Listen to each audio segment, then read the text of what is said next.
Great. Welcome everyone. Welcome to Healing Circle Talks. Before we begin the circle, please allow me to read the guidelines. हम circle शुरू करने से पहले guidelines से शुरू करेंगे. Healing circles are safe havens. They are built on the foundation of kindness and respect. We all participants agree to listen to each other with compassion and curiosity. We honor each other's unique ways of feeling and don't presume to advise or fix or try to save each other. We hold all the stories shared in the circle within us, and we trust each one of us has guidance we need within us, and we rely on the power of silence to access it. Thank you for joining Healing Circle Talks. आज हमारे साथ में एक बहुत ही brave warrior है, Sanjay Deshpande. He is 30-year-old brain cancer survivor who was diagnosed as 29, just as he was about to start his masters at Harvard University. So उन्हें 29 की as में ब्रेन कैंसर डिटेक्ट हुआ था जब वो अपना मास्टर्स शुरू करने वाले थे हार्वर्ड यूनिवर्सिटी से. He is a strong advocate for young adults with cancer and is currently leading the efforts to write and publish the world's first book on their lived experiences.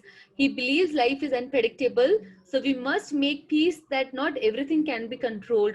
His philosophy is all you have is right now. So seize the day and fulfill your dreams before it's too late. So very well said, Sanjay, and आपकी journey बहुत inspiring है. Thank you so much for accepting our invitation to be a speaker on this platform, जिससे कि बहुत सारे लोगों को hope मिलेगी, इंस्पिरेशन मिलेगा, क्योंकि कैंसर अपने आप में काफ़ी fearful और रिस्की होता है, और उसमें ब्रेन कैंसर को ओवरकम करना, hats off to you for your courage, for your determination, जिसकी वजह से ऐसा हो पाया. And specially I can imagine कि इतनी यंग एज में जब आप अपना करियर शुरू करने जा रहे थे, वो भी हार्वर्ड यूनिवर्सिटी से, तभी आपको ये न्यूज़ मिला कैंसर डिटेक्शन का. So I can imagine what you must have gone through emotionally, financially, career wise, professionally. But आप हमारे साथ में हैं इस प्लेटफॉर्म पे, सबके साथ में. That itself is a big achievement. So very happy to know that, Sanjay.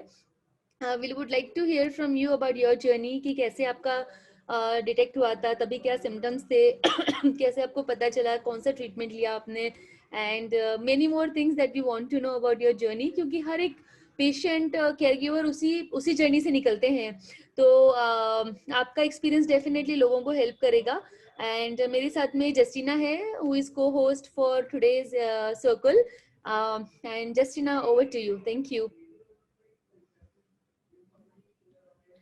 Thank you, ma'am. So, hello, sir. Welcome to Love Heals Cancer and Zenonco.io. So, आप बता सकते हैं कि could you please introduce yourself and also tell how it began? And before that, I would like to. Yes, Sanjay, I will. I'm requesting you to unmute yourself, and हम लोग इस circle को हिंदी में रखेंगे ताकि सब लोग कनेक्ट कर पाएंगे इससे. Thank you. सॉरी जस्टिना, क्या आप अपना सवाल रिपीट कर सकते हैं प्लीज? जी जरूर सर. सर आप अपने आप को इंट्रोड्यूस कर सकते हैं और बता सकते हैं कि ये सब कैसे और कब शुरू हुआ कैंसर? जी, पहले तो thank you for having me. It feels nice to be able to be amongst peers जिनको पता है कि ये जर्नी कितनी डिफिकल्ट होती है.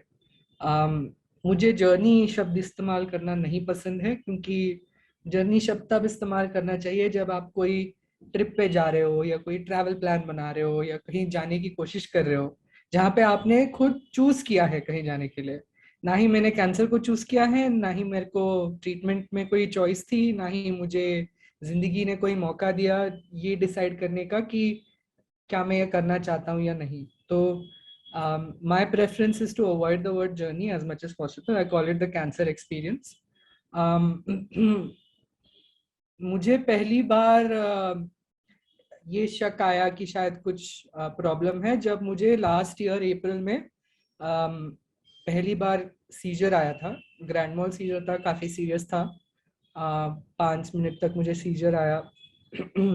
उसके बाद काफ़ी घंटों तक मैं बहुत डिसोरिएंटेड था.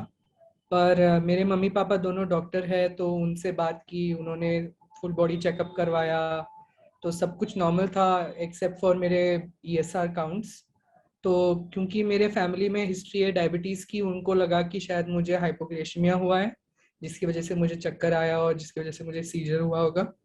तो हमने कोई उसको we didn't pay any attention to that one particular seizure. But उसके तुरंत 3-4 महीने के बाद मुझे यूएस जाके पढ़ने का मौका मिला। मैं अपने ड्रीम कॉलेज में पढ़ने के लिए जा रहा था। मैं the moment I landed on campus at Harvard, उसी दिन मुझे फिर से सीजर आया। काफी खतरनाक सा सीजर था, ग्रैंड मॉल सीजर था, फुल बॉडी सीजर था। तो जिन लोगों के मैं साथ था वो काफी डर चुके थे, तो उन्होंने 911 जो वहाँ की एम्बुलेंस और इमरजेंसी सर्विस है उनको कॉल किया। तो फिर पैरामेडिक्स आए, मुझे फिर हॉस्पिटल लेके गए। हॉस्पिटल में उन्होंने सब कुछ चेक किया, सीटी स्कैन किया। सीटी स्कैन में उनको लगा कि ब्रेन में कुछ है। तो फिर कंफर्म करने के लिए उन्होंने मुझे दूसरे हॉस्पिटल को भेजा, जहाँ पे मुझे फिर एमआरआई स्कैन करना पड़ा। और फिर एमआरआई स्कैन में उन्होंने बोला कि हमें लगता है कि आपको मैलिग्नेंट ब्रेन ट्यूमर है, और देख के ऐसे लग रहा है कि ये लो ग्रेड ग्लायोमा है।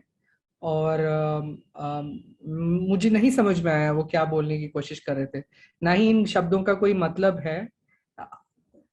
Till the point you are not a cancer patient or a survivor, you don't understand what these words mean.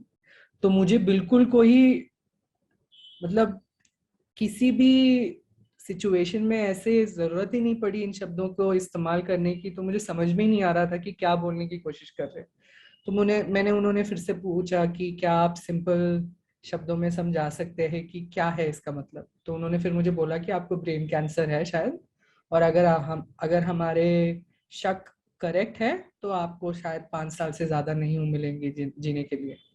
तो आप सोचिए, मैं कोई फॉरेन कंट्री में हूँ जहाँ पे ना ही मेरे कोई रिश्तेदार है, ना ही मैं किसी को जानता हूँ। और सडनली जिस दिन मैंने अपना कॉलेज कैंपस पे लैंड किया और अपने कपड़े अनपैक किए और अपने हॉस्टल में रखे, उसी दिन मुझे किसी ने बोला कि आपको ब्रेन कैंसर है। तो मैं काफ़ी घबरा गया था, काफ़ी आई वाज एक्सट्रीमली शेकन। तो मेरी दीदी रहती है यूएस में, तो मैंने उनको कांटेक्ट किया। मैंने उनको बताया कि ऐसे ऐसे मुझे सीजर आया और डॉक्टर बोल रहे हैं कि मेरे पास ब्रेन ट्यूमर है, और बोल रहे हैं कि इमरजेंसी सर्जरी करवानी पड़ेगी वरना कुछ नहीं बोल सकते। तो क्योंकि मेरे मम्मी पापा दोनों डॉक्टर हैं, तो हमने डिसाइड किया कि नहीं, हम यूएस में कोई सर्जरी नहीं करवाएंगे। और वैसे भी स्टूडेंट इंश्योरेंस पे यूएस पे सर्जरी करवाना काफ़ी मुश्किल होता मुझे। मेरे ब्रेन सर्जरी का कॉस्ट $1 मिलियन तक होता, जो मैं किसी भी हालत में पे नहीं कर पाता। तो हमने डॉक्टर से बात की, मेरे पापा जो भी डॉक्टर है उन्होंने वहाँ के न्यूरोसर्जन से बात की। और फिर हमने ये डिसाइड किया कि मैं इंडिया वापस आऊँगा, इंडिया में सेकंड थर्ड ओपिनियन लूँगा और फिर ट्रीटमेंट प्लान डिसाइड करूँगा। तो उन्होंने वहाँ से मुझे डिस्चार्ज किया, पर डिस्चार्ज करते वक्त उन्होंने एक लीगल डॉक्यूमेंट साइन करवाया जहाँ पे उन्होंने लिखा है कि patient is being discharged against medical advice, so if anything happens to this patient it's their decision, it's not our responsibility. तो वो मैं पढ़ के बहुत घबरा गया था, क्योंकि ये होने के बाद मुझे 30 घंटे की फ्लाइट लेनी थी वापस इंडिया आने के लिए। और मुझे ये पता नहीं था कि उस 30 घंटे के फ्लाइट में मुझे फिर से सीजर आएगा या नहीं। उन्होंने मुझे मेडिसिन दी थी सीजर्स के लिए, पर मुझे नहीं पता था कि उससे वो काबू में आएंगी या नहीं। तो मैं यही घबराते घबराते वापस आया। और जब मैं इंडिया में वापस लैंड किया और अपने मम्मी पापा से मिला, तो हम सब रो पड़े। काफ़ी शॉकिंग था, क्योंकि आप काफी स्टोरीज सुनते हो लोगों के जिनको कैंसर आता है, पर यूजुअली ये स्टोरीज होते हैं जो बूढ़े होते हैं या जो 40 50 60 70 80 साल के होते हैं। मैंने कभी किसी को 20 30 साल की उम्र में कैंसर आया हुआ ये कभी सुना नहीं था, ना ही मेरे फैमिली में कोई हिस्ट्री है कैंसर की। तो ये काफी शॉकिंग था मेरे लिए और मेरे मम्मी डैडी के लिए, मेरे पूरे फैमिली के लिए काफी शॉकिंग था। पर कोई ऑप्शन नहीं था, तो हमने डिसाइड किया कि ठीक है, चलो डॉक्टर से बात करते हैं और पता करते हैं कि क्या कर सकते हैं। तो हमने 2-3 ओपिनियन लिए।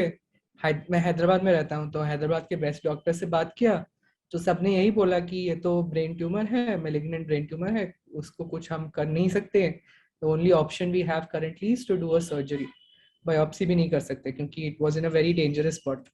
तो फिर रिलक्टेंटली मैंने बोला कि ठीक है सर्जरी करा लेते हैं, क्योंकि मुझे नहीं पता था कि सर्जरी के बाद क्या होगा।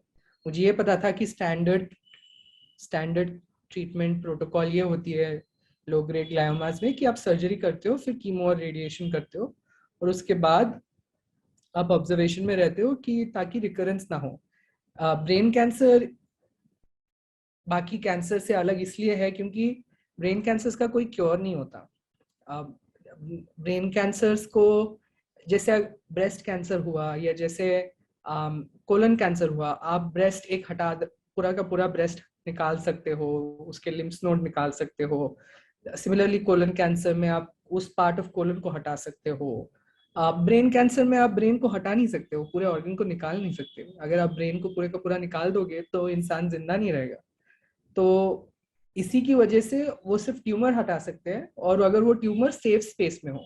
अगर वो ट्यूमर काफी डेंजरस लोकेशन में होता तो वो शायद वो ऑपरेट ही नहीं करते, मुझे सिर्फ कीमो या रेडिएशन देते। मेरा लक था कि ये ट्यूमर काफी सेफ स्पेस में था, तो उन्होंने सर्जरी की। 7 घंटे की सर्जरी थी, काफी डेंजरस सर्जरी थी, और उन्होंने बोला था कि रिस्क तो है काफ़ी सर्जरी में, ब्रेन से रिलेटेड कोई भी ट्रीटमेंट प्रोटोकॉल काफ़ी रिस्की होता है। पर कोई ऑप्शन नहीं था, तो मैं मान गया और मैंने बोला कि ठीक है करते हैं।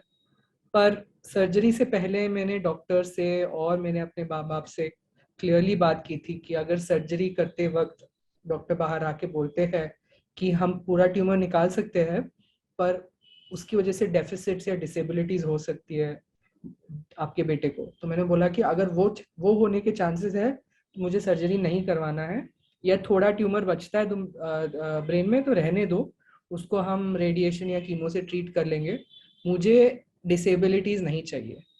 आई don't want to be a 30-year-old guy who can't do anything at all. तो मैं काफी क्लियर था कि अगर मैं जल्दी मरूंगा तो कोई प्रॉब्लम नहीं है, पर अगर मैं जिंदा रह के मर रहा हूँ तो बहुत प्रॉब्लम है। तो मेरा प्रोग्नोसिस काफी खराब है, पर क्योंकि मुझे मेरे टाइप ऑफ कैंसर के जेनेटिक मार्कर्स काफी फेवरेबल है मेरे लिए, तो प्रोग्नोसिस तो फिलहाल के लिए काफी अच्छी है बोल के मुझे डॉक्टर ने बोला है। अगर मैं लकी हूँ तो 10-15 साल, और बहुत लकी हूँ तो उससे भी ज्यादा। पर ये तो गारंटी है कि this cancer will eventually kill me, और ये भी गारंटी है कि this cancer will keep coming back. But the good news is कि there are treatments available for every recurrence, तो हर बार जब वो ये रिकरेंस होगा तब ट्रीट कर सकते हैं इससे। ये मानो डायबिटीज की तरह है, it's a chronic illness for me now, I have to just learn to manage it and I have to live with it. अब how long will I get to live with it, how long will I have to manage it is a question जिसके answers ना ही मेरे पास है ना ही doctors के पास है। तो I do what is under my control, जो मेरे काबू के बाहर है मैं उनके बारे में सोचता नहीं हूँ, और उसके बारे में सोच के ज़्यादा कुछ फ़ायदा भी नहीं होता। ऐसा नहीं है कि मुझे बुरा नहीं लगता, मुझे बहुत टाइम लगा है मैं इस पोजीशन में मुझे इस पोजीशन में पहुंचने के लिए। मैं काफ़ी रोया हूँ, मैंने काफ़ी सोचा है कि मुझे क्यों हुआ, मेरे बाकी के दोस्तों को या मैं जिनको जानता हूँ किसी को क्यों नहीं हुआ, पर उन सवालों के कोई जवाब नहीं है। तो उसके बारे में सोच के मुझे कोई फ़ायदा नहीं होता, इसलिए मैं उसके बारे में ज़्यादा सोचता नहीं हूँ। इसका ये मतलब नहीं है कि मुझे ग्रीफ या डिप्रेशन या सैडनेस नहीं होता है, सारी चीज़ें होती है, but I am trying to live my life right now, because if I only focus on what's not going well, I'm going to die twice instead of dying only once. Because I'll die once when I'm alive and I'll die when I'm dying. So I only focus on living right now.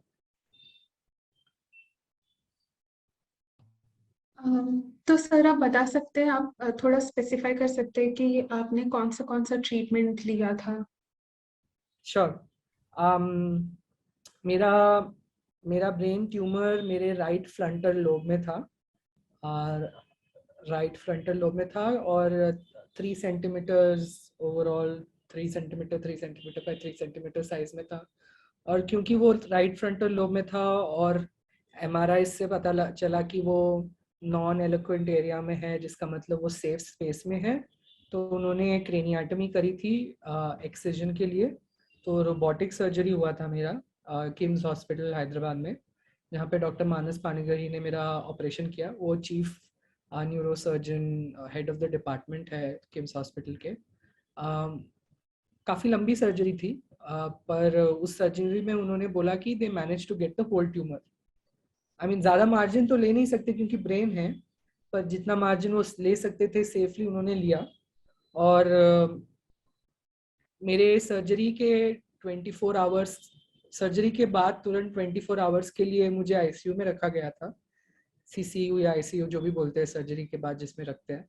फिर मुझे मेरे room में shift किया गया और उसके immediate 48 hours के बाद, क्योंकि मेरा रेस्पॉन्स अच्छा था, रिकवरी अच्छी थी, मुझे डिस्चार्ज किया गया। तो मैं टेक्निकली हॉस्पिटल में सिर्फ 4 दिन रहा हूँ। और उसके बाद मेरा 3 महीने तक रिहैबिलिटेशन था घर पे ही, जहाँ पे मैं रेस्ट ले रहा था, मैं मेडिसिन ले रहा था, मैं स्टेरॉइड्स ले रहा था, मेरा डाइट था, एक्सरसाइज कर रहा था। उसके बाद MRI हुआ मेरा 3 महीने के बाद, पोस्ट सर्जरी MRI क्लियर आया।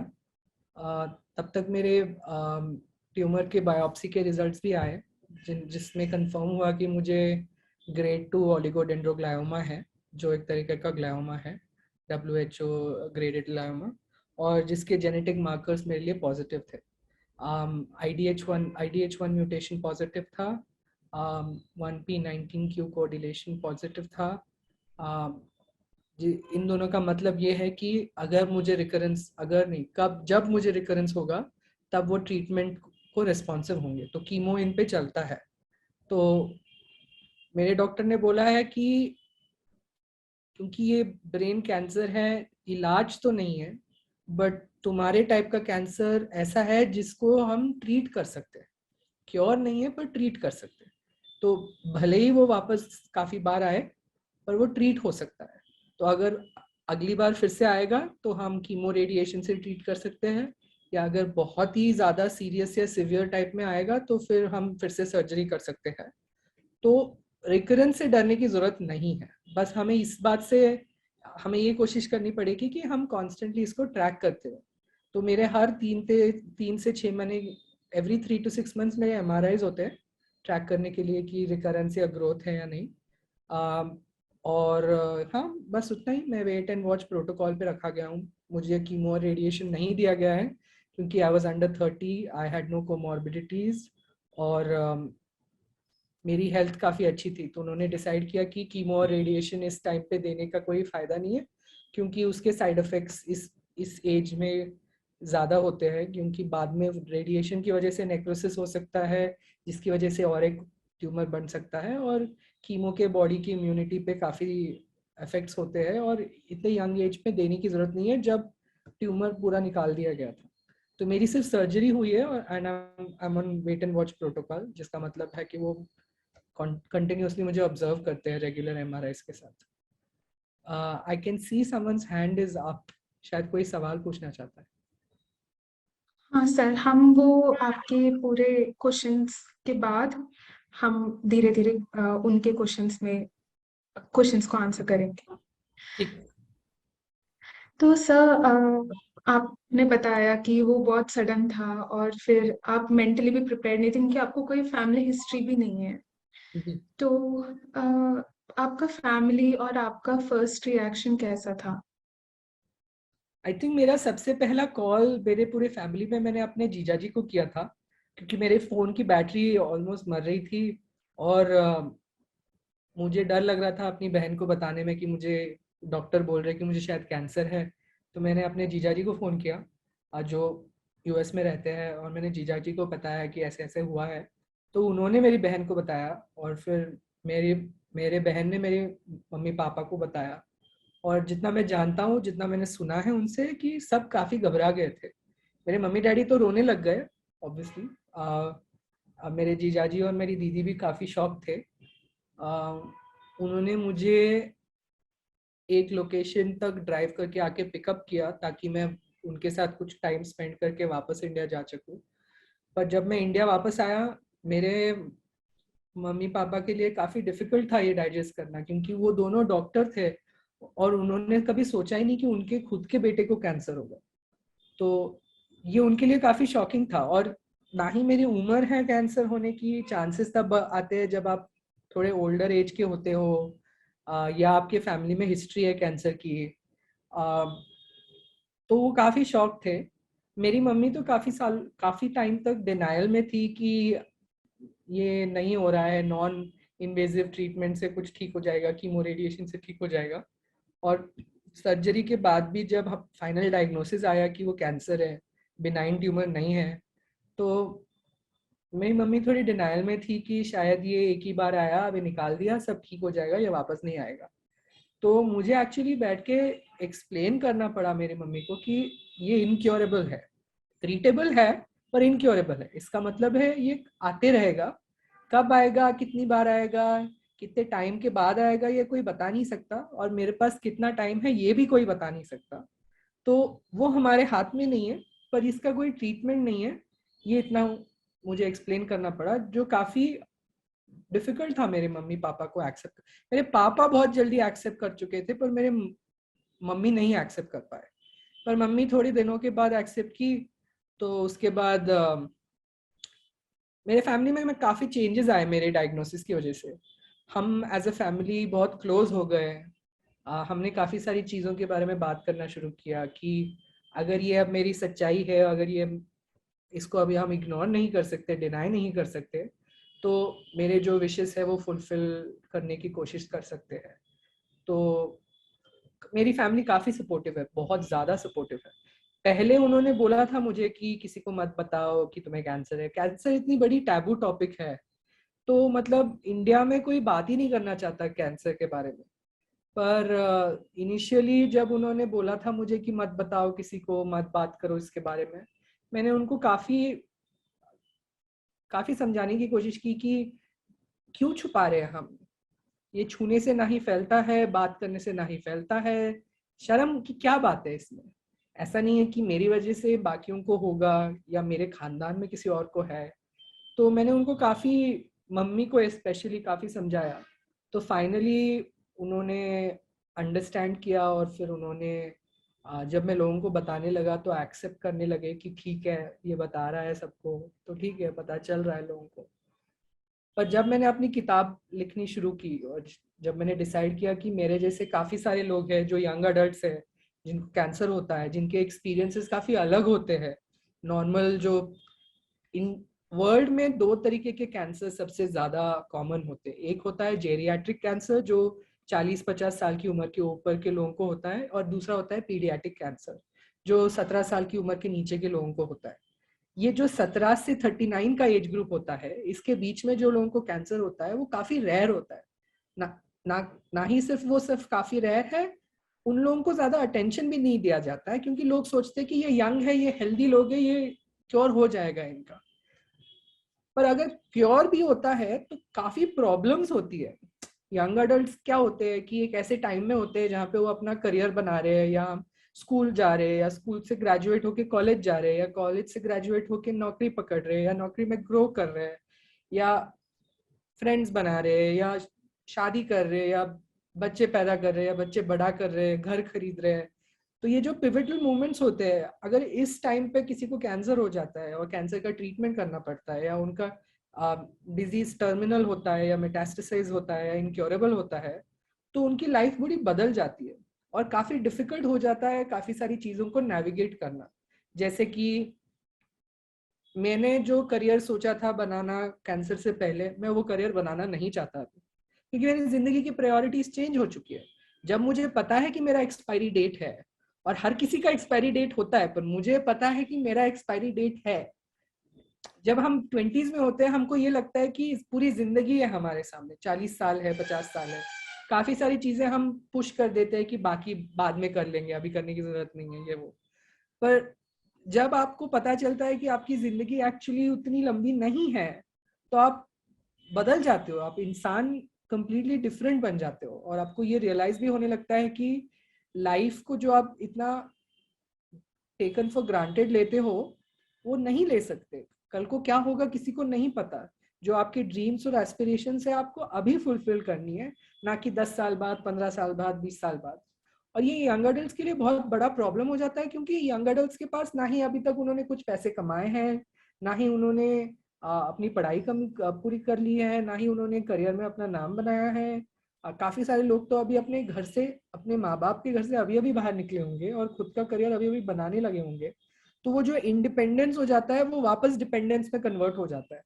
तो इमोशनली, मेंटली भी काफी सारी चैलेंजेस होने लगती है लोगों को कि क्या है ये, लाइक अभी अभी तो इंडिपेंडेंस आया था, फिर डिपेंडेंस आ गया, अभी अभी तो मैं अपने कॉलेज से पास आउट हुआ हूँ, अभी अभी अपना करियर स्टार्ट कर रहा था, अब मुझे बहुत लंबी गैप लेनी पड़ी, अब क्या मैं ये नौकरी करना भी चाहता हूँ या नहीं, मेरी शादी कैसे होगी, मुझे प्यार कैसे होगा, मेरे पढ़ाई कैसे खत्म करूंगा, क्या मैं नौकरी कर पाऊंगा या नहीं, क्या मेरे पास उतने पैसे होंगे कि मैं अपना खुद का घर खरीद पाऊंगा या नहीं, क्या मैं अपने माँ बाप का ख्याल रख पाऊंगा या नहीं, क्या मेरे माँ बाप से पहले मैं गुजर जाऊंगा, अगर ये हो जाए तो फिर मेरे माँ बाप का कौन ख्याल रखने वाला है। ये काफी सारी चीजें होती है जो young adults with cancer deal करते हैं ये, और ये बहुत डिफिकल्ट होता है।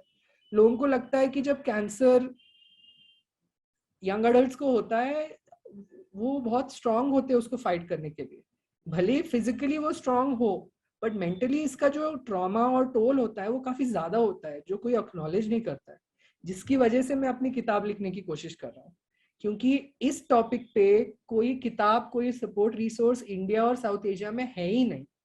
तो जो लोग सुन रहे हैं और जो लोग young adults with cancer community को बिलोंग करते हैं, भले ही as patients, caregivers, survivors, आप मेरा किताब पढ़ सकते हैं। The name of the book is don't ask me how I am doing, life, death and everything in between.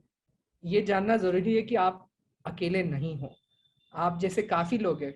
In fact मैं जितने भी सपोर्ट ग्रुप्स में जाके पूछता हूँ लोगों से कि कोई है यहाँ पे जो 17 से 39 की ईयर्स के एज ग्रुप में है, मुझे ऑलमोस्ट कभी कोई नहीं मिलता। तो वो सबसे बड़ी चैलेंज मेरे लिए इंडिया में ये है कि मेरे एज ग्रुप के कैंसर पेशेंट सर्वाइवर्स हैं कहाँ, और मैं कैसे कांटेक्ट करूँ उनको। कि हर सपोर्ट ग्रुप में इधर लोग 40 साल की उम्र के ऊपर है या 17 साल की उम्र के नीचे के माँ बाप या रिलेटिव्स है, और 40 साल के ऊपर के लोगों के रिलेटिव्स है, भले उनकी पार्टनर्स हो, स्पाउसेस हो, बच्चे हो, ग्रैंड चिल्ड्रन हो। तो मेरे जैसे लोग हैं कहाँ और उनको सपोर्ट मिलेगा कैसे। तो मेरी कोशिश यही है कि ऐसे लोगों के लिए मैं कुछ कर पाऊँ, sort of a way to give back, help कर पाऊँ, एक्सेट्रा।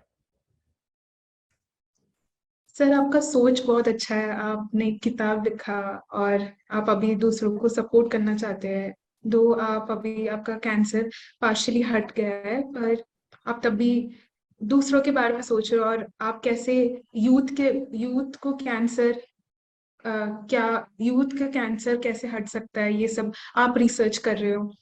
तो ये सब बहुत अच्छा है सुन के। तो सर आप बता सकते हैं कि आप स्पेसिफाई कर सकते हैं कि आपका कौन सा टाइप का ब्रेन कैंसर था? जैसे मैंने पहले बोला, मुझे WHO ग्रेड 2 ओलिगोडेंड्रोग्लायोमा है, और मेरा स्पेसिफिक टाइप है IDH1 म्यूटेशन पॉजिटिव और 1p19q कोडिलेशन पॉजिटिव, जिसका मतलब ये है कि स्लो ग्रोइंग ट्यूमर है, लो ग्रेड ट्यूमर है मेरा, और मेरे जो मॉलिक्यूलर मार्कर्स हैं वो कीमोथेरेपी को और रेडिएशन को पॉजिटिवली रिस्पॉन्ड करते हैं।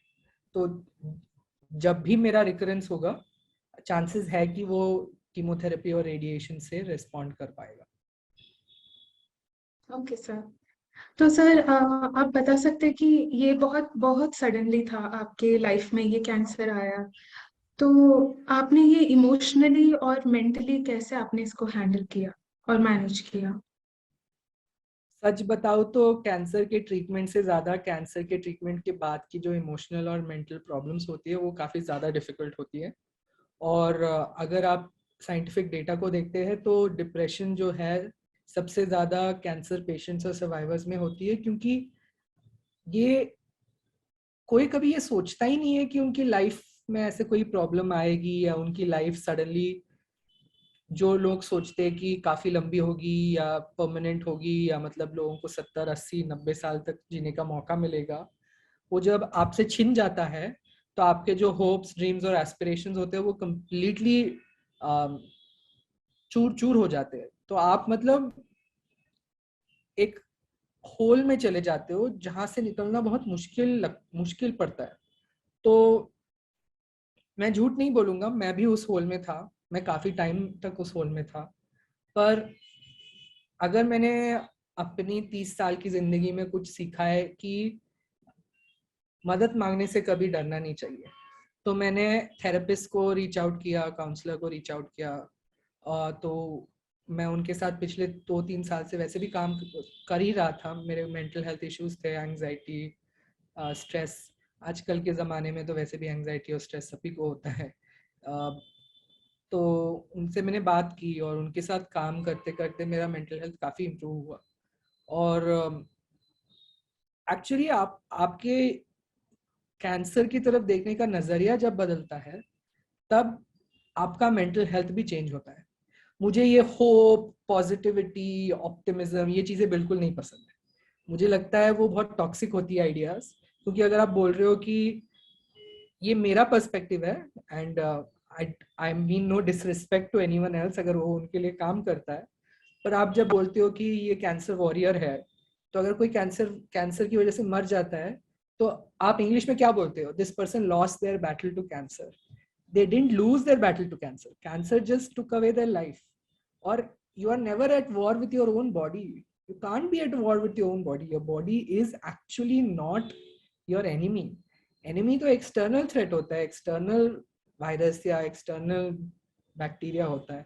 तो मुझे ये लैंग्वेज नहीं पसंद, और ना ही मुझे ये लैंग्वेज पसंद है कि आप ऑप्टिमिज्म और होपफुल पॉजिटिविटी, टॉक्सिक पॉजिटिविटी के बारे में सोचोगे तो सब ठीक हो जाएगा। मैं थोड़ा प्रैक्टिकल तरीके का इंसान हूँ, प्रैग्मेटिक हूँ। तो मुझे लगता है कि ठीक है, जिंदगी में हर किसी को अलग अलग तरीके के कार्ड्स दिए जाते हैं। आपको जो कार्ड्स दिए हैं उसके साथ खेलना है आपको। अगर मुझे बस अभी 10-15 साल का टाइम दिया गया है, तो मैं उस 10-15 साल के टाइम में जो कुछ करना चाहता हूँ मैं सब करना चाहता हूँ। मैं ये नहीं सोचता कि इसको कैसे बढ़ा सकता हूँ, मैं ये मेरे साथ क्यों हुआ है और मैं क्या कर सकता हूँ ताकि मैं और टाइम पा सकूँ। कोई मतलब ही नहीं है उसमें, कुछ कर नहीं सकते। जिस दिन ट्रीटमेंट या जिस दिन क्योर आ जाएगा तो sure, like I would love to get the cure. जब तक क्योर नहीं आ रहा है मैं ये नहीं सोच सकता कि क्या मेरी जिंदगी लंबी हो सकती है, क्या क्या मैं कुछ तरीके का चीज कर सकता हूँ जिसकी वजह से मेरी जिंदगी और लंबी हो जाए। बेमतलब की बात है वो। Your life is not in your hands. As much as humans like to think that they can control their life and their faith, you can't control everything. What you can control is how you respond to the situation. तो क्योंकि मैं ये control नहीं कर सकता कि मेरे को कैंसर हुआ है, किस लिए हुआ है, कितने लंबे टाइम तक है मेरे पास समय to be able to stay alive. What I decide to control is how will I react to this. And then there are multiple ways to react. आप डिप्रेस हो सकते हो, सैड हो सकते हो, जो कोई गलत चीज नहीं है। मैं भी डिप्रेस्ड और सैड था, 3 महीने तक था। पर फिर मैंने ठाना कि अगर मेरे पास कम टाइम है तो मैं इस टाइम का इस्तेमाल कैसे करूं। तो मैंने डिसाइड किया कि मैं अपने सारे फैमिली को टाइम दूंगा और मैं अपने सारे फ्रेंड्स के साथ टाइम स्पेंड करूंगा। मैं मेरे जैसे लोगों की मदद करूंगा जिसकी वजह से मैं किताब लिख रहा हूँ। और मैं अपने मरने से पहले ऐसा कुछ बनाना चाहता हूँ जिसकी वजह से लोगों को मेरा नाम याद रहे, जिसको इंग्लिश में लेगेसी बोलते हैं ना। लाइक ह्यूमंस को लेगेसी छोड़ना पसंद है। मैं भी कुछ लेगेसी छोड़ना चाहता हूँ और मैं अपने हॉबीज और इंटरेस्ट को फुलफिल करना चाहता हूँ, अपने ड्रीम्स को परस्यू करना चाहता हूँ।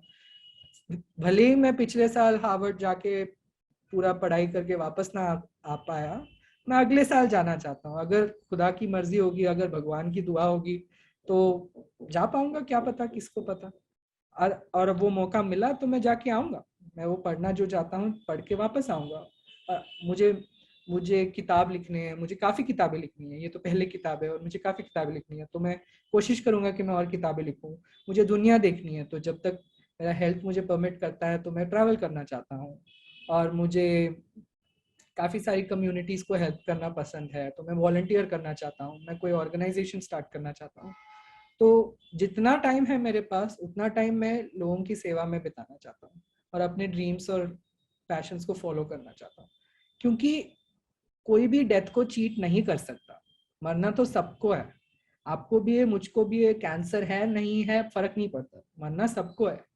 अगर आपको कैंसर है, आपका सिर्फ चैलेंज यह है कि आपको कठिनाइयां ज्यादा मिलेंगी और आप ये आप जहन में ये होगा कि आप मरने वाले हो, और जिसके पास कैंसर नहीं है या कोई और डिजीज नहीं है उनको लगता है कि उनके पास काफी टाइम है।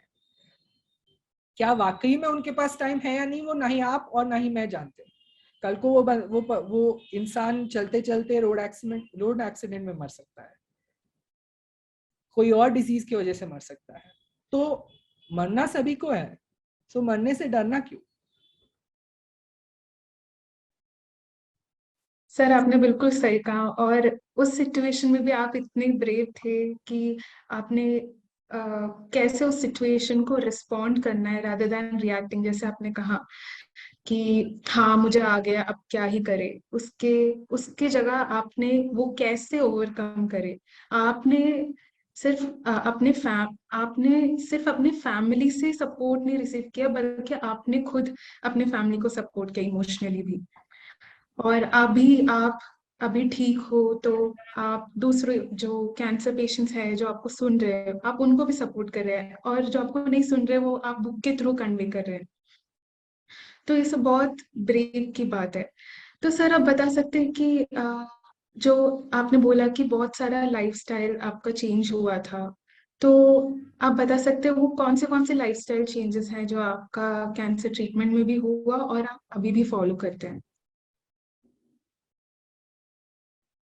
तो अब अगर कोई 28-29 ईयर ओल्ड युवक या युवती से बात करोगे, उनसे पूछोगे कि आप फन के लिए करते क्या हो, लोग क्या बोलेंगे? कि हम हमारे फ्रेंड्स के साथ बाहर जाते हैं, हम बाहर खाते हैं, बाहर का खाना खाते हैं, या जो लोग सिटीज में रहते हैं, मेट्रोपॉलिटन सिटीज में रहते हैं, वो बाहर पार्टी करने जाते हैं, या किसी के घर पे पार्टी करते हैं, या पिक्चर देखते हैं, या लेट नाइट तक जागे रहते हैं।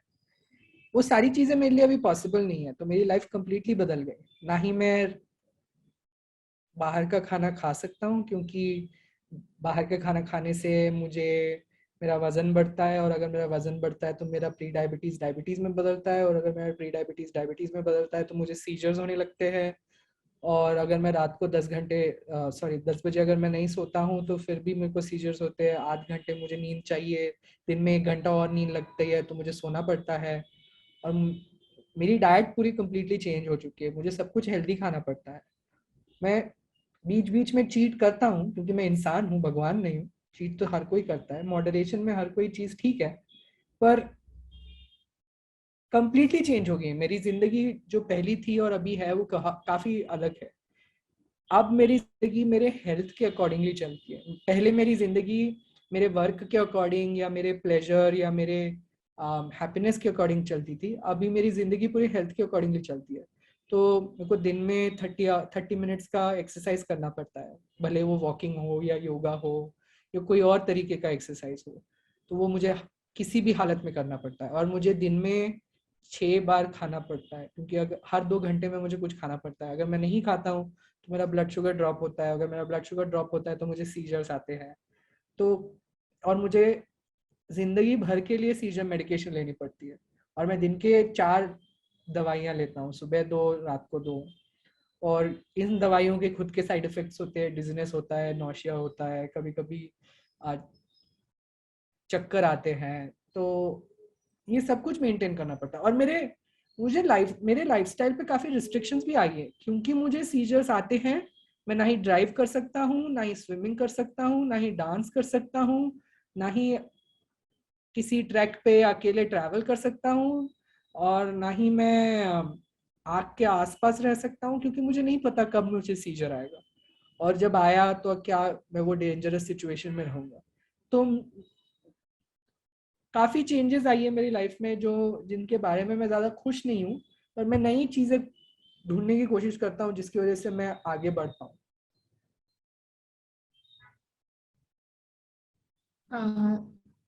सर वही जो आपका आपने जैसे बोला कि आप छोटे छोटे चीजों में भी अ, आप सीख रहे हो, खुशियां ढूंढ रहे हो, जैसा आपने सुखा आई मुझे नहीं पता, पर आपको कभी लगा है कि आप एक बुक कभी भी लिखोगे ऐसे लोगों के लिए, वो भी कैंसर के बारे में? ये सब एक आपने जैसे बोला एक्सपीरियंस जो आपको मिला वही।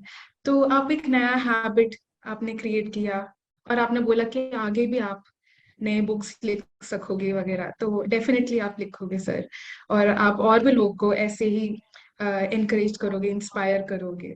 Thank you. तो आप, सर जी आपके मुंह में घी शक्कर।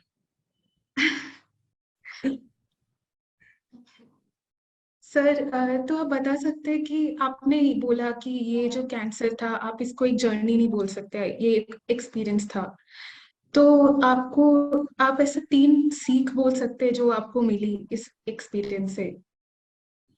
बिल्कुल। पहली ये सीख है कि भले ही हम कितना भी सोचे कि हम, क्या मैं ये इंग्लिश में बोल सकता हूँ? मुझे हिंदी में बोलने में थोड़ी मुश्किल हो रही है। मैं ट्रांसलेट करने की कोशिश करूंगा। जी sir. Humans feel they are immortal, जिसका मतलब है हमें लगता है कि हम कभी मरेंगे ही नहीं, हम मरने ही नहीं वाले हैं। पर अगर मुझे कैंसर ने कुछ सिखाया वो है ये कि हम भले ही कितने भी खुद को बड़ा समझे, दुनिया के पूरे ब्रह्मांड के स्कीम ऑफ थिंग्स में हम काफी छोटे हैं और काफी इनसिग्निफिकेंट है।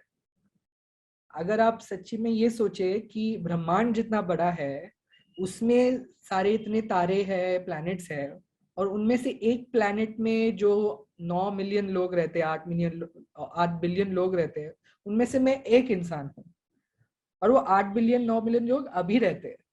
पिछले कितने सालों से ऐसे लोग रह रहे हैं, और उनमें से कितने लोगों को कैंसर हुआ है, और उन कितने लोगों को हम याद करते नहीं याद करते, राइट? तो मेरा पहला सीख ये है कि हम भगवान नहीं है, तो हम भले जितना भी कोशिश करें, मौत हमको आने वाली है। Accept death because that's the only true reality. वो मेरी पहली सीख है। दूसरी सीख ये है कि यू कांट कंट्रोल एवरीथिंग। मैंने कैंसर से पहले अपनी 5 साल की जिंदगी, 10 साल की जिंदगी, 15 साल की जिंदगी का पूरा प्लान बना रखा था कि मैं क्या क्या करूंगा, कब कब करूंगा, कहाँ काम करूंगा, कहाँ पहुंचूंगा। अभी मुझे अगले 3 महीने में क्या होगा वो भी नहीं पता है। अब मैं जिंदगी हर 3 महीने, हर 6 महीने के विंडो में जीता हूँ, क्योंकि मेरे हर एमआरआई पे डिपेंड करता है कि मैं कैसे जी पाता हूँ। तो इंसान को काफी एम्बिग्विटी स्केयर्स अस, अनसर्टेनिटी स्केयर्स अस, जिसका मतलब है कि इंसान को बहुत जरूरत है चीजें कंट्रोल करने की। अगर कोई चीज नहीं कंट्रोल कर पाते, या चीज बहुत वेग या अनएम्बिगुअस लगती है, तो हम बहुत एंग्शियस हो जाते हैं। पर जिंदगी कंट्रोल नहीं कर सकते हम, कुछ भी कभी भी हो सकता है। We have to accept the fact that there are things beyond our control. That वो सेकंड सीख है मेरी। और थर्ड सीख ये है कि आपकी जिंदगी में कुछ भी हो रहा हो, आपके पास चॉइस है, आप वो कैसे रेस्पॉन्ड कर सकते हो उसको। आप अगर ये सोचते रह जाओगे कि मेरी तो जिंदगी खत्म हो गई है, अब तो मैं मरने वाला हूँ, मुझे कैंसर हो गया है, तो आपकी जिंदगी खत्म हो गई। जैसे मैंने पहले बोला था, आपकी मौत, मरने से पहले ही मौत हो गई ना, क्योंकि आप जीने ही नहीं वाले हो। जीते जीते ही मरने के बारे में सोच रहे हो, तो आप जीने ही नहीं वाले हो। तो इसका मतलब ये नहीं है कि आप डिप्रेस नहीं हो सकते, आप सैड नहीं फील कर सकते। सब फील करना चाहिए, और कंटिन्यूअसली वो फीलिंग आते जाते रहेगी। ऐसा नहीं है कि एक बार सोच लिया तो मतलब खत्म हो गया। और ना ही मैं बोल रहा हूँ कि आपको कॉन्स्टेंटली पॉजिटिव सोचना है, वो बिल्कुल नहीं है। जिंदगी में कोई कॉन्स्टेंटली पॉजिटिव नहीं सोच सकता। अगर कोई कॉन्स्टेंटली पॉजिटिव सोच रहा है तो वो शायद ड्रग्स कर रहा है, क्योंकि जिंदगी में सुख और दुख दोनों होते हैं, और हर किसी को होते हैं। मेरे को लगता है कि मेरे सारे दोस्त मजे कर रहे हैं, क्योंकि मैं इंस्टाग्राम, फेसबुक पे उनके हैप्पी फोटोज देखता हूँ। पर जब मैं उनसे बात करता हूँ तो तब मुझे पता चलता है कि हर किसी की जिंदगी में कोई ना कोई तकलीफ है, कोई ना कोई प्रॉब्लम्स है। भले ही वो मेरे प्रॉब्लम से अलग है, पर है। पर ऐसा नहीं सोच सकते कि किसी की जिंदगी में प्रॉब्लम्स नहीं है, राइट? सो मेरी लास्ट सीख ये है कि आपके पास चॉइस है कि आप कैसे रेस्पॉन्ड करते हो जो आपके साथ हुआ है। तो मैं चूज करता हूँ कि मैं जितने भी दिन जिंदा हूँ उतने दिन अच्छी तरीके से जिंदा रहूं। मैं ये नहीं चाहता कि मैं ज्यादा टाइम जिंदा रहूं पर मैं वेंटिलेटर पे हूँ या बेड रिडन हूँ या मतलब व्हील चेयर ड्रिवन हूँ। वो जिंदगी मुझे नहीं चाहिए। भले ही मेरी जिंदगी 5-10 साल की हो पर अच्छी हो काफी है। सर मैं पर्सनली आपसे अ, ये एग्री करती हूँ जो आपने बोला। बिल्कुल प्रैक्टिकलिटी आपने बोली कि हर हर वक्त हमारा लाइफ रोज ही नहीं होता, कभी कभी मुश्किलें भी आती है और हमें वो स्ट्रांगली हमें रिस्पॉन्ड करना चाहिए। तो सर आपको सुनकर बहुत लोग इंस्पायर आज हो चुके हैं, मैं वो दावे के साथ कह सकती हूँ। तो एक मैसेज आप जो आपको सुन रहे हैं, आप उनको बता सकते हैं आपके तरफ से एक मैसेज कैंसर पेशेंट्स और केयर गिवर्स के लिए? पेशेंट से मैं ये कहूंगा कि डरना मना नहीं है, बिल्कुल डरिए। मैं भी डरा था, हर कोई डरेगा। पर डरने के अलावा भी आगे बढ़िए, बात कीजिए लोगों से, हेल्प मांगिए। आपको ये अकेले करने की जरूरत नहीं है। आप कैंसर कम्युनिटी से हेल्प मांग सकते हैं, डॉक्टर्स से हेल्प मांग सकते हैं, थेरेपिस्ट और काउंसलर से हेल्प मांग सकते हैं। तो वो एक चीज याद रखिए। और कैंसर आपको डिफाइन नहीं करता, आप कैंसर को डिफाइन करते हो। आप उसको कैसे रिएक्ट कर रहे हो, आप उसको कैसे, कितना इंपॉर्टेंस दे रहे हो आपकी जिंदगी में, आप उसको कैसे रिस्पॉन्ड कर रहे हो, वो इम्पोर्टेंट है। और कैंसर केयर गिवर्स के लिए मैं कहना चाहता हूँ कि आप जितना भी भला चाहते हो अपने कैंसर पेशेंट का या कैंसर सर्वाइवर का, आप उनके एक्सपीरियंसेस कभी कंप्लीटली नहीं समझ पाओगे। तो बार बार उनको ये मत बोलिए कि सब ठीक हो जाएगा, सब अच्छा सोचो, सब अच्छा हो जाएगा। आपको नहीं पता है सब अच्छा होने वाला है, आपको नहीं पता है सब ठीक होने वाला है। तो ये जो good intention but bad impact वाली चीज है, जो टॉक्सिक पॉजिटिविटी होती है ना, कि बेटा सब ठीक हो जाएगा, मत सोचो, ऐसे बुरा मत सोचो, इसके बारे में मत सोचो, वो मत कीजिए। उसकी वजह से पेशेंट्स को और सर्वाइवर्स को और दुख होता है, क्योंकि उनको लगता है कि वो कुछ गलत कर रहे हैं, कि उनको लगता है कि उनके आसपास सब लोग बोल रहे हैं कि अच्छा सोचना है पर मुझे तो सिर्फ बुरे ख्यालात आ रहे हैं। तो वो मत कीजिए। आप उनकी मदद नहीं कर रहे हो, आप उनको और सफर करवा रहे हो, क्योंकि आप उनको बोल रहे हो कि आपको कॉन्स्टेंटली सिर्फ अच्छा ही सोचना है, जो नहीं हो सकता है। तो अगर आप केयर गिवर हो तो ये याद रखो कि आपको कॉन्स्टेंटली नहीं बोलना है कि सब अच्छा हो जाएगा, सब ठीक हो जाएगा। आपको सिर्फ ये बोलना है कि जो भी होगा मैं आपके साथ हूं, जो भी होगा हर कदम पे मैं आपके साथ हूं, जो भी होगा हम साथ में करेंगे, जो भी होगा मैं तुम्हें उतना ही प्यार करूंगा। वो बोलिए। ये मत बोलिए कि सब ठीक हो जाएगा, बुरा मत सोचो, बुरा मत। बहुत गलत है वो, बहुत बुरा लगता है। मेरी मम्मी वो हमेशा मेरे साथ करती है और मुझे सिर्फ बुरा लगता है, कभी अच्छा नहीं लगा। आपको लग रहा है कि वो डिप्रेशन में इसलिए आप अच्छी अच्छी चीजें बतानी चाहते हो, वो डिप्रेशन जरूरत है उनको। उन जब तक वो पीरियड के थ्रू नहीं जाएंगे तब तक वो बाहर नहीं निकल पाएंगे। जो बोलते हैं ना कि लोहा जब तक गर्म नहीं होता तब तक उसको मोल्ड नहीं कर सकते, वैसे ही होता है। कैंसर एक ऐसी एक्सपीरियंस है जो लोहे को गर्म करने की तरह होती है। तो आप उनको ये मत बोलिए कि सब ठीक हो जाएगा ये वो, आप बस बोलिए कि मैं यहाँ पे हूँ, I am here for you, no matter what, I love you, I will be there for you. If you want to talk to me, I am here to talk to you. If you don't want me to give you advice, I just listen to you. बेफिजूल की advice मत दीजिए। ना ही आप doctor हो, ना ही आप भगवान हो। तो ये बार बार मत बोलो अच्छा सोचो, ऑप्टिमिस्टिक सोचो। उससे किसी की जिंदगी बदलती नहीं है। मैं ये नहीं बोल रहा हूँ कि पेसिमिस्ट बन जाओ, मैं ये नहीं बोल रहा हूँ कि सिर्फ बुरा सोचो, पर ये बोल रहा हूँ कि बार बार किसी को ये मत बोलो कि अच्छा सोचो, अच्छा सोचो, अच्छा सोचो। क्योंकि अगर वो अच्छा नहीं सोच पा रहे हैं तो उनको वो गिल्ट होते रहता है कि शायद मेरी वजह से ही मैं मर रहा हूँ या मैं मर रही हूँ। तो टॉक्सिक पॉजिटिविटी का कॉन्सिक्वेंस ये होता है कि पेशेंट और सफर करता है। तो भले ही आपका इंटेंशन है ये बोलने का कि बुरा मत सोचो, क्योंकि बुरा सोचने से शायद बुरा हो जाएगा, पर आप उसकी वजह से लोगों को सफर करवा रहे हो, तो सफर मत करवाइए। Am I making sense? Yes, sir. You are. Okay. Sir आपने जैसे बोला लोहे को गर्म किया, तो दिख रहा है कि कितना आप स्ट्रांग बन चुके हैं मेंटली और फिजिकली। आप अभी बहुत लाइफस्टाइल चेंजेस आ गए, वो भी पॉजिटिव, जो आपने कभी सोचा भी नहीं था, पर अभी अभी वो आपका एक लाइफ का पार्ट बन चुका है। तो सर आपने बताया आपने ऑलरेडी एक बुक लिखा और फिर आप आगे भी लिखोगे, तो फिर आपका बुक का टाइटल तो अभी हम ले नहीं सकते हैं क्योंकि और भी बुक्स आएंगे। तो आप हमारे लिए अगर आपको ये कैंसर का एक्सपीरियंस अगर आपको एक सेंटेंस में बताना है तो वो क्या होगा?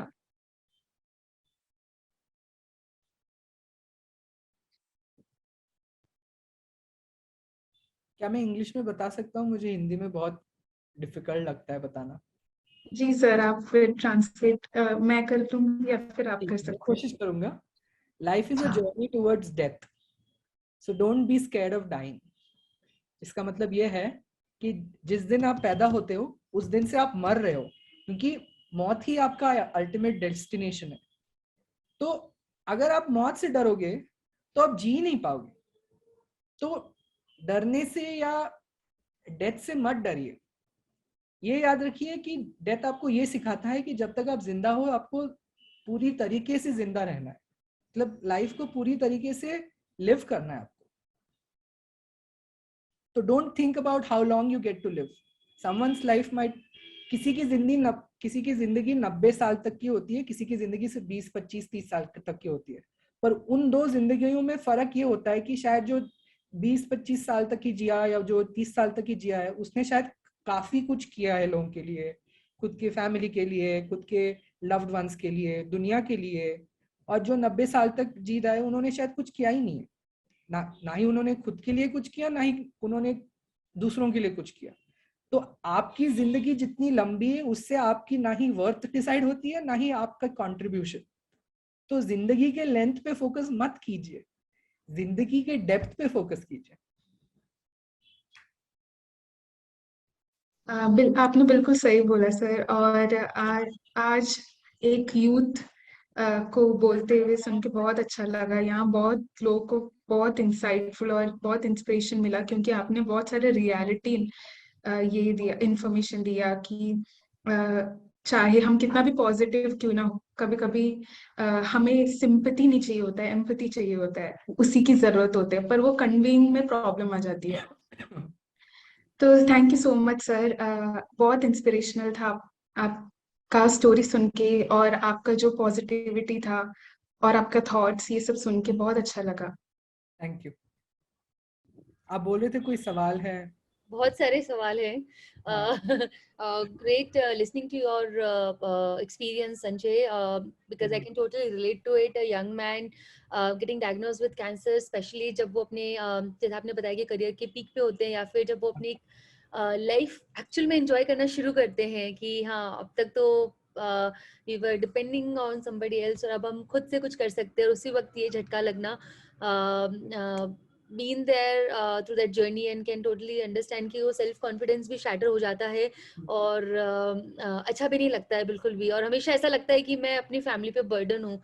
फैमिली इस तरीके से नहीं देखती है, फिर भी हमें ऐसा लगता है कि हम अब फैमिली पे बर्डन बन गए, जहाँ पे हमें उनको हेल्प करनी चाहिए वहाँ पे वो अब हमें सपोर्ट कर रहे हैं। So can totally relate, and काफ़ी प्रैक्टिकल व्यूज़ आपने शेयर किए अपने एक्सपीरियंस के, जो आई एम श्योर हम सब उससे निकलते हैं और कभी ना कभी रियलाइज करते हैं कि हाँ चीज़ें इस तरीके से नहीं होनी चाहिए। So thank you for opening up and sharing that. यहाँ पे काफ़ी सारे लोगों को बहुत सारे क्वेश्चंस हैं, so will take that one by one. या Richa, you want to ask something? Hello. Yes, ma'am. Hi Richa. Yeah, hi, Sanjay. Sanjay, thank you so much for that inspirational experience that you have told me. It was very, very inspiring. जो चीजें आपने बताई है ना, मतलब क्योंकि मेरी mummy diagnose हुई है, I am 62 years of age. तो अभी हमने उनको नहीं बताया because now she is very lively and living life normally. मुझे ये डर है कि उनको बता दिया तो she will take it very negative, but कहीं ना कहीं I know I am doing injustice to her.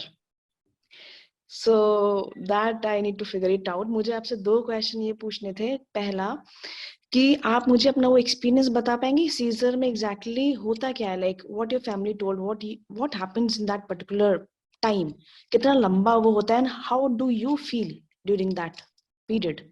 सो आप मुझे इसके बारे में बता पाएंगे. और दूसरा, ये जो ब्रेन कैंसर है, क्या ये फैमिली में अगर एक को है तो क्या दूसरों लोगों को भी आने के चांसेस होते हैं, क्या ये जेनेटिक है? जी, मैं डॉक्टर नहीं हूं तो मैं आपको मेडिकल एडवाइस तो नहीं दे पाऊंगा, पर जितना मेरा एक्सपीरियंस है, जितना मैंने पढ़ा है, और मैंने काफी पढ़ा है मैंने ऑलमोस्ट सारे जर्नल्स को पढ़ा है अपने डिसीज को समझने की कोशिश करने के लिए. सीजर्स काफी अलग तरीके के होते हैं. कुछ 15-20 डिफरेंट टाइप्स के सीजर्स होते हैं. दो सीजर्स मुझे आए थे उनको ग्रैंड मॉल सीजर्स बोलते हैं, जो फुल बॉडी सीजर्स होते हैं, जहाँ एक पार्ट ऑफ द ब्रेन से सीजर स्टार्ट होता है इलेक्ट्रिकल एक्टिविटी और पूरे ब्रेन में स्प्रेड होता है, जिसकी वजह से जो इंसान है वो फ्रीज हो जाता है और गिर जाता है और झटके मारने लगता है. इसको फिट्स बोलते हैं हम नॉर्मल लैंग्वेज में ना, कि फिट्स आ रहे हैं इसे. हाँ. तो उसको ग्रैंड मॉल सीजर बोलते हैं, और उसके लेंथ के बेसिस पे डिसाइड करते हैं कि कितना सिवियर है या नहीं. अगर वो ग्रैंड मॉल सीजर 5 मिनट से ज्यादा लंबा गया, या मुंह से फोमिंग या फेज आने लगता है, उसका मतलब है वो मेडिकल इमरजेंसी है और उनको इमीडिएटली एडमिट करना चाहिए हॉस्पिटल में. Most grand mal seizures 5 minute से कम में पास हो जाते हैं, और पास होने के बाद कुछ मिनटों तक वो इंसान बहुत डिसोरिएंटेड होते हैं, उनको समझ में नहीं आता है कि क्या हुआ था. Okay. और आपका दूसरा सवाल क्या आप रिपीट कर सकते हैं प्लीज? सॉरी सर, लाइक जैसे कि फैमिली में सपोज एक को है ब्रेन कैंसर, जी जी. हाँ, क्योंकि मुझे इस पे मिक्स्ड इन्फॉर्मेशन मिल रही है और मुझे क्लियर आंसर नहीं मिल रहा, तो क्या ये पॉसिबिलिटी है कि फैमिली में किसी और को भी वो हो सकता है इन आगे जाकर, या कुछ इस तरह का है? क्योंकि जब मैंने पता किया था तो मुझे पता चला था कि ब्लड कैंसर, और ये जो मेरी मम्मी को ग्लायोब्लास्टिमा है ग्रेड 4, तो एक डॉक्टर ने बताया कि ये नहीं होता, बट कुछ ने बताया कि होता भी है, तो आई एम ऑल्सो अनश्योर, तो मुझे थोड़ा आपसे जानना था इफ यू नो. ग्लायोब्लास्टोमा सबसे severe type of brain cancer होता है जिसमें प्रोग्नोसिस बहुत खराब होती है. पर मैं आपको ये बता सकता हूँ कि most brain cancers are not because of genetic reasons. किसी को पता नहीं है क्यों होते हैं ब्रेन कैंसर वैसे टेक्निकली, पर कुछ जेनेटिक मार्कर्स होते हैं जिसकी वजह से chances of getting brain cancer बढ़ जाते हैं. तो अगर आप ऑनलाइन पढ़ोगे या किसी न्यूरोलॉजिस्ट के पास जाओगे तो आप उन मार्कर्स को टेस्ट करवा सकते हो. अगर आपको लग रहा है किसी और को भी हो सकता है, या आपको हो सकता है, या आपके बच्चों को हो सकता है, तो आप वो मार्कर्स के लिए टेस्ट करवा सकते हो, ताकि आपको क्लियर हो जाए कि आपको वो होने के चांसेस है या नहीं. पर in general brain cancer genetic नहीं होता है. वो ब्रेस्ट कैंसर की तरह नहीं होता है जो बहुत जेनेटिक है. यूजुअली ब्लड कैंसर भी जेनेटिक होता है काफी केसेस में. ब्रेन कैंसर जेनेटिक नहीं होते हैं, बट सर्टेन मार्कर्स होते हैं जिसकी वजह से चांसेस बढ़ जाते हैं लोगों के ब्रेन कैंसर होने के. वो मार्कर्स के नाम मुझे अभी याद नहीं है, पर आप ऑनलाइन पढ़ सकते हैं या किसी न्यूरो सर्जन या न्यूरोलॉजिस्ट से जाके बात कर सकते हैं. Okay sir, okay, thank you so much Sanjay sir, thank you so much. No problem.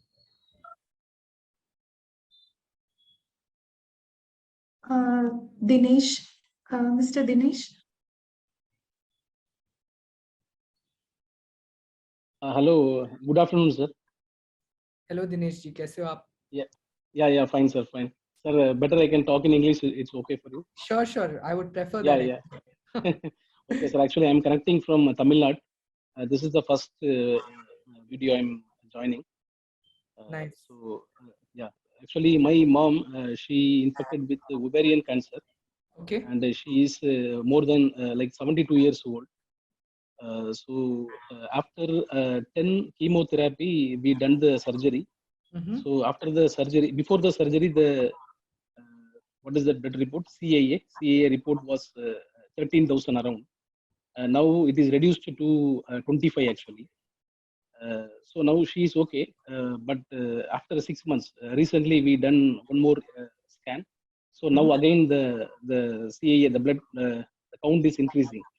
And now it is more than, let's say, 500. So what is the advice? Unfortunately, Dinesh, I'm not a doctor, and I have certainly no knowledge about ovarian cancer. So I don't know Okay. if I can respond to your question properly. I'm really sorry. I'm a cancer Uh, survivor myself. oh, okay, fine. Okay. Sorry, sir. Okay. But I'm sure like Dimple's team can redirect this question to right authorities. She will know enough people. Definitely, Yeah. Dinesh would love to Yeah. help you with this. So what I will do Yeah. also one thing, if you can also share your number in the chat, or Yeah. I'll Sure. share our number with you, so you can message on that number and we'll connect you with the expert who can answer this question. Fine. So you Okay. can call or message on 93 729 76783. I've also shared this number on the chat. So Okay. yeah, so would like to answer that. Also, I'm sharing a group community link with everybody. So जो लोग group में नहीं हैं, आप वो link को join कर सकते हैं. So there are many other people who have gone through Yeah. the similar experience. So कई बार many times we learn from each other's experience as well. So good to connect with people who are going through a similar experience. So मैं group का link भी share कर रही हूँ and you can join in. Fine. Yeah, thank you. Okay. Thank you. Thank you. You're on mute. Miss Naina. Good evening, sir. I am Nayana from Karnataka. Hi, could you speak up a little, Naina? Sorry, I can't hear you properly. Hello. Yeah. Hi. Hi. Good evening, sir. Good evening. I am Nayana from Karnataka.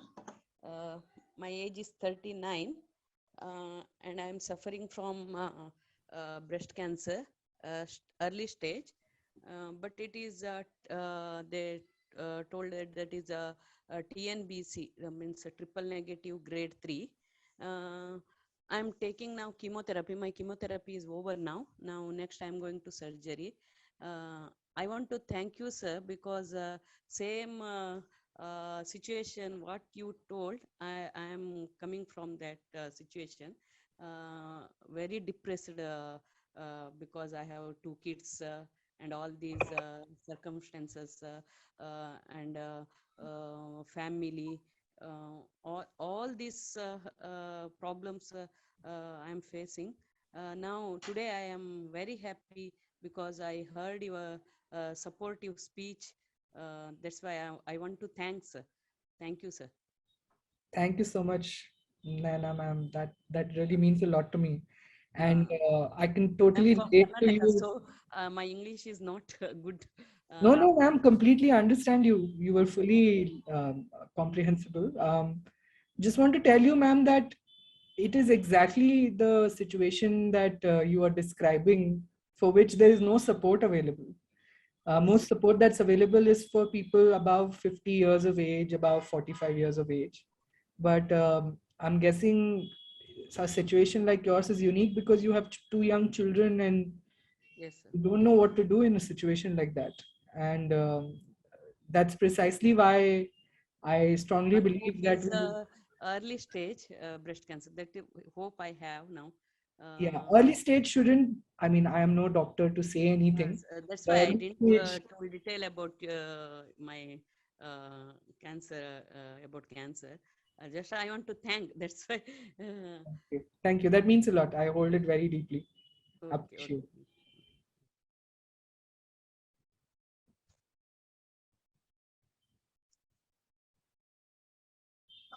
Mr. Chandru. Yes, sir. Sir, I'm audible, sir? Yes. Yes. Sir, sir, I'm Chandru from Karnataka, sir. Hello, Mr. Chandra. Okay. Sir, my question is, does cancer is completely curable Ayurveda itself or any English treatment is really necessary, sir? Sorry, could you repeat that? Are you saying is Ayurveda can Ayurveda cure cancer? Okay. So does cancer is completely curable Ayurveda itself or any English treatment is necessary, really necessary, sir? Unfortunately, Mr. Chandru, I'm not qualified to answer that question, but I can tell you this: there is no one form of cancer. There are over 150 different types of cancer, and within each of those different types, each cancer has its own subtypes. So I can't really comment on that. What is my personal experience and what I have understood from reading a lot of information? a combination of both allopathic and Indian and Eastern treatments, a holistic treatment, usually creates the best conditions for positive response and cure. Not all cancers are curable. Some cancers are completely curable. So it depends on what type of cancer you have. But what I can recommend is that Zen Onco is a great place for you to reach out in case you want to know how you could use Indian, Eastern healing techniques to complement your allopathic treatment. I certainly don't recommend not using any allopathic treatment because allopathic treatment is useful. Each kind of treatment has its own place, but I'll let Dimple speak a little more about that. I think she's more qualified than me to speak on it. Yeah. Okay. Thank you, sir. Yeah. So hi, Mr. Chandru. Like Sanjay rightly said that in cancer, there is no single pill solution that we do this and this is going to help us. We need to find out that what all choices are available to us. And when we make our choices, whether it is medical treatment or a combination of Ayurveda or anti-cancer diet or any kind of supplement or other therapies that we all do all the time to find the best possible outcome of our cancer treatment. So what we have seen, looking at thousands of research papers and lot of patient stories as well, everybody has tried different wellness formula, but the safest approach, the most safest approach is that we do both together, which is combination of medical and complementary therapies together. It's not alternative that either do only medical or do only Ayurveda or any other mode of treatment, while the best approach is that we do both together in most of the cases, so that we are also medically safe and doing what oncologists who are the specialists in this field has prescribed. At the same time, we are doing other complementary therapies to get the support the clinical outcome and improve the quality of life, manage the side effect, and extend life as much as possible and wherever it's possible. Now, in your case or any other patient's case, what is going to happen that we don't really know. Nobody knows that because it's cancer, unfortunately. But we all can try towards the best process, and that best process may give us the best outcome what we are aiming for. So that's one thing. And also, Dr. Gayatri here has written allopathy should be mainstream of the treatment. Ayurveda and homeopathy are adjuncts to allopathy, which complements, it doesn't replace the medical treatment. They help reduce side effects of chemo, increase immunity, but they do not cure cancer. So if we only think that Ayurveda or homeopathy, any other form of treatment is going to cure us definitely, then we are wrong, because we just don't know. And in many cases it is not the intention when we use such treatment is not to cure cancer. The intention is to manage the side effects and get the best outcome. Hence, to answer your question, whether Ayurveda will cure or will help, or medical is also needed, there is no black and white answer to this, but the safe approach is doing both together, so that we are not taking any risk and we are finding balance between our different modalities of treatment and hoping, praying for the best outcome. I hope I was able to answer your question. Yeah, okay, ma'am. I can understand. Yeah, thank you. Thank you.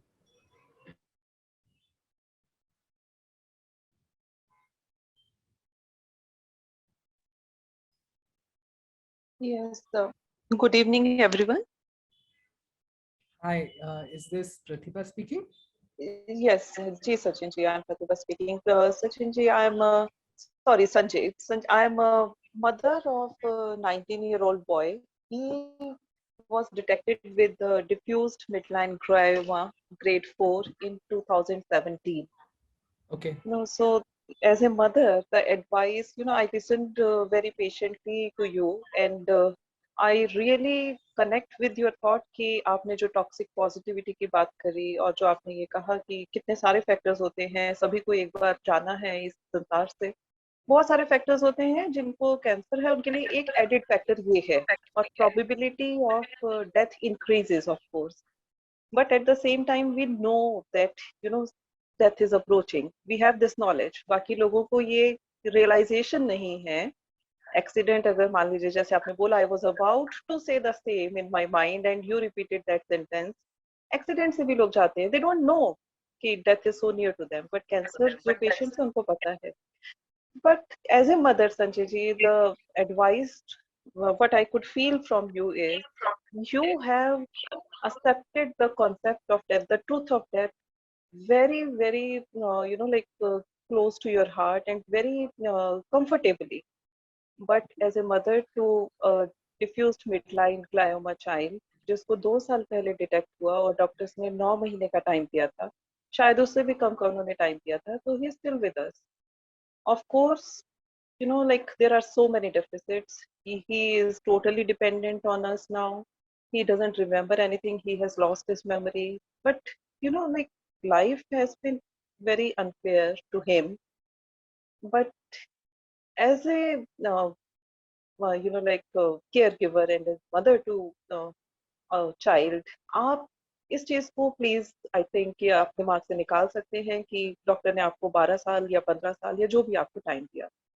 Internet पे of course आपको हमेशा यही दिखने को मिलेगा, but I think आपने एक बार accept कर लिया इस कॉन्सेप्ट को, concept of death approaching all of us and more clearly visible to patient of cancer. But I think now you should move to step 2, that is you just ignore that concept. You just ignore it. You really don't know कि आपके पास life में क्या है पिटारे में. ये था cancer का diagnosis था, ये भी हमें नहीं पता था, तो लाइफ और डेथ का भी हमेशा नहीं पता होगा. तो I really I have taken many things from you. I want from bottom of my heart for you to take this thing. आप उस चीज को शायद निकाल देंगे दिमाग से, तो जो आप करना चाहते हैं, you are on the right path. I think you will be able to more comfortably and बहुत क्लियर माइंड से फिर सोच भी पाएंगे वो सब करने के लिए. एंड अकेलेपन में शायद आप कम परेशान होंगे, क्योंकि वो पॉजिटिविटी को मेंटेन करना ऑफ कोर्स बहुत मुश्किल होता है. So this is just one of my thought. Second is, but I will like you to help me with this. He has now been fighting with this disease since last 2 years. 5 surgeries हुई and then 22 chemotherapy के बाद भी अभी चल रहा है and then radiation भी पूरा हुआ है. Deficit इसको इतना था कि he had lost his voice, he had lost control over his left side, but he is now better now that way physically. But short term memory उसका नहीं है. He can't remember things.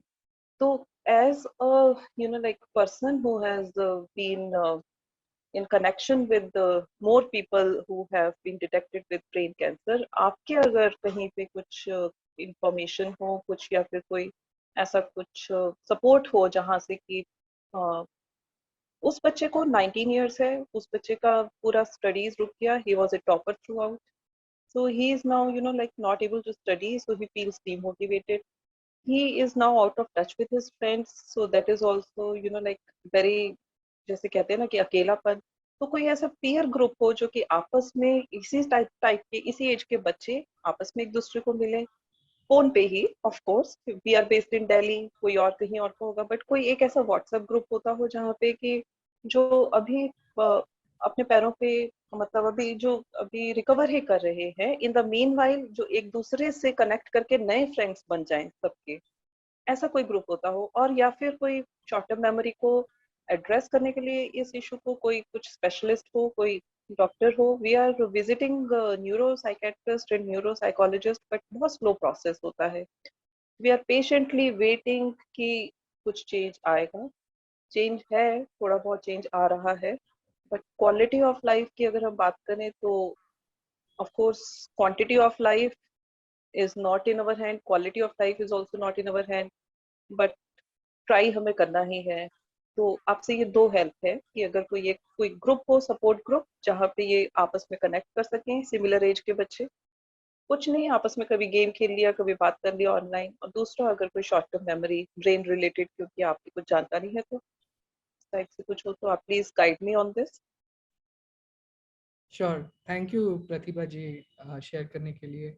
पहली बात तो मैं इमेजिन भी नहीं कर सकता आपकी क्या सिचुएशन में हो, like what is happening to you, because funny thing, my mother's name is also Pratibha, and oh my god, she feels the same way about me. Like her fears and dreams and aspirations for me have like really broken down, and she struggles as much as you do with all that you have just mentioned. रही बात accept करने की कि मैं death के बारे में सोचने की जरूरत नहीं है, मैं थोड़ा अलग सोचता हूँ। मुझे लगता है कि डेथ के बारे में सोचना अच्छी चीज है, ये याद रखने के लिए कि आप फॉरएवर नहीं जीने वाले हो। इग्नोर नहीं करना है, पर उसके बारे में ऑब्सेस भी नहीं करना है। मतलब कैंसर पेशेंट का एडवांटेज ये होता है, या सर्वाइवर का एडवांटेज ये होता है कि आपको पता है कि आप कभी भी मर सकते हो। बाकी के लोग नहीं सोचते इसके बारे में। बाकी के लोग सोचते हैं हाँ और 50 साल है, हाँ और 60 साल है, हाँ और 70 साल है। तो वो कभी रियलाइज नहीं करते कितना अर्जेंट है लाइफ जीना, और जो उनको करना वो अभी करना चाहिए, बाकी का बाद में का किसी को पता नहीं। तो वो एक पॉइंट मैं क्लैरिफाई करना चाहता था। और रही बात to help your child out, I'm happy to speak with him, I'm happy to mentor, I'm happy to be his cancer buddy, and since it's a brain cancer, so I mean in many ways I'll be able to relate. और support group फिलहाल के लिए है नहीं प्रतिभा जी, मैं create करने की कोशिश कर रहा हूँ। मेरी किताब is the first step to do that.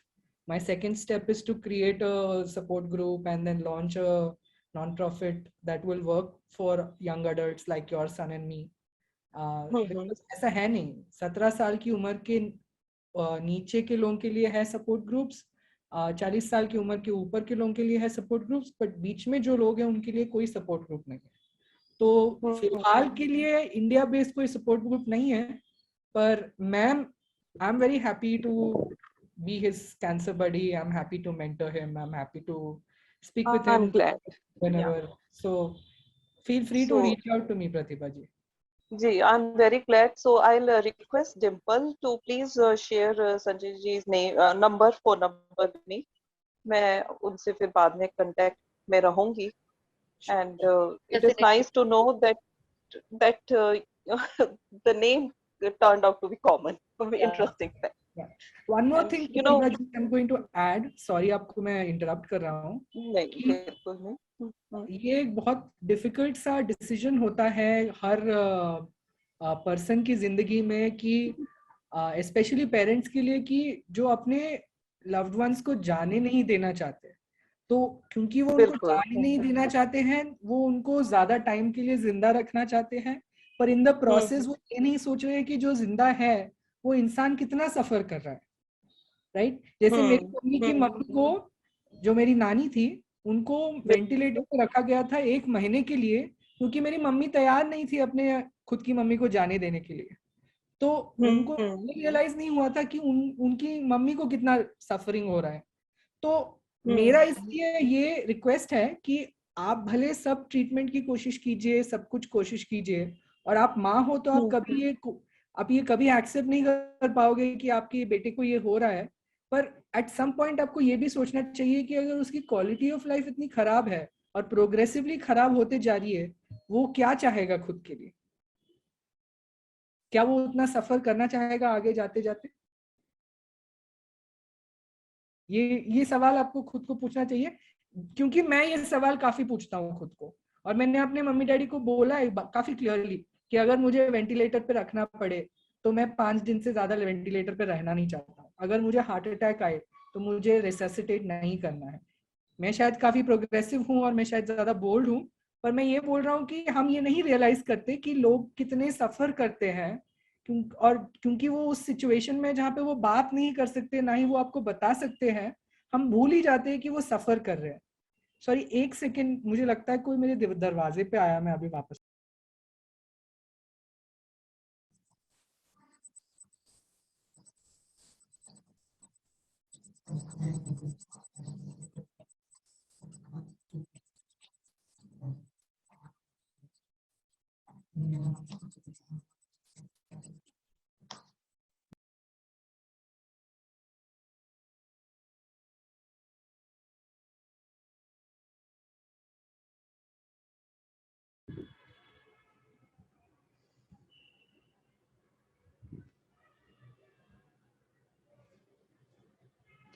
प्रतिभा, दिल्ली में एक सपोर्ट ग्रुप है यंग एडल्ट्स के लिए, डॉक्टर गायत्री ने मुझे अभी मैसेज किया है।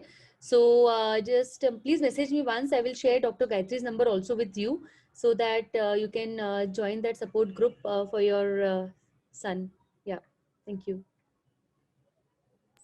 Yeah, over to you, Justina. Sir या थैंक यू सर, बहुत अच्छा लगा। ये कॉन्वर्जेशन है जो चल रहा है, ये बहुत ही ट्रांसपेरेंट है और बहुत ही अनफिल्टर्ड है, तो बहुत अच्छा लगा सबका व्यूज सुनकर। पर अभी टाइम बहुत हमारा मीट जो सेशन है ये थोड़ा ज्यादा ही आगे बढ़ गया क्योंकि 1 घंटे का था। तो जो भी क्वेश्चंस है आप जो भी आप पूछने वाले हैं आगे, जो जिसको भी डाउट है वो प्लीज थोड़ा शॉर्ट रखिए ताकि हम जल्दी वाइंड अप कर पाए। Thank you. Atul has a question. So we'll take last 2-3 questions. And उसके बाद में अगर किसी को कुछ भी क्वेश्चन है तो हम लोग वन ऑन वन भी कनेक्ट कर सकते हैं. Yeah, Justina. Okay. Thank you. Is it my turn? It's Atul here. Hi, Atul. Hello. Hello, Mr. Deshpande. I'm sorry, what's your first name? Sachin. Yes, Sachin. Hello, Sachin. So I am also 39-year-old. So you don't feel that you said that you never find a young adult. So I am one of the person among this team. A young. I don't know that I'm a young or a reasonable old, but yes, and I'm having a RCC, like renal cell carcinoma. But my question is regarding, my question is not regarding of living forward ahead, but my question is related to, you talk something about the diet, that there is a lots of dietary change in, you went through lots of dietary change, no? Regarding your food supplement and so on. Yeah. So my only question is this, what kind of sugar you can contain? Because everybody say like, stop eating sugar. I'm sorry, it's stupid, but like, what kind of sugar, like No, what it's not stupid. should avoid and what should not? Honestly, the kind of sugar that's available in the market is extremely unhealthy. So the white sugar is polished sugar, which is bad for everyone, not just cancer patients. It's bad for everyone, bad for diabetics, bad for healthy people. Brown sugar is considered healthier, but it's actually equally bad. What I do know, which my yoga teacher and my Ayurvedic doctor, as well as Shilpa, who's an onco-nutritionist from Zen Onco, has told me, is that palm jaggery, coconut sugar, date syrup, and stevia powder. These are 4 healthy forms of sugars that you can use. But if you want to naturally sweeten anything, just cut up a fruit or something and add it to whatever you're eating. Okay, that's fine. That's great. Okay, thank you. Palm jaggery, coconut sugar, stevia powder, as well as, I forgot the 4th one I just mentioned. Syrup. Some kind of syrup. Date syrup. So shall I got it from the Amazon or do it? Amazon. Any particular product? No, any product. Okay, good enough. In terms of stevia, it's preferable you get the stevia leaves and ground them yourself, because the other stevia powders that are available, they usually have additives added to them which are unhealthy. Other than that, you can use these sugars. In fact, stevia is amazing. I make all my cookies, baking cakes, and sweets out of stevia, and they're fantastic. So you can try. Okay, thank you. Thank you very much. Thanks. No worries. Happy. Sir, if you want, we can also connect you with our dietitian so that you can have a proper anti-cancer diet plan accordingly. So, Mr.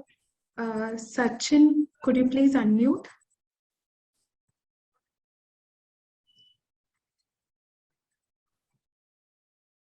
Hello, आप मुझे सुन सकते हो?